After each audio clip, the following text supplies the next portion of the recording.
خلينا النهارده نكون بنتكلم على opportunity قوية قوي في الساحل، وهي مشروع بالم هيلز راس الحكمة.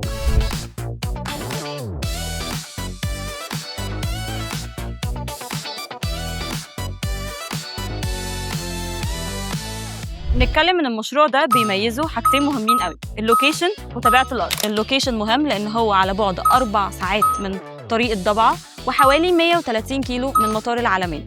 والمهم بقى طبيعة الأرض، البيتش ساندي تماماً، ما فيهوش صخور والمية صافية. تعالوا نتكلم على التايبس اللي هتكون موجودة في المشروع، وهي الجونيور والسينيور شاليه وتاون وتوان وستاندالون وان ستوري، بالأخص إن هيكون في فيلل فول سي فيو.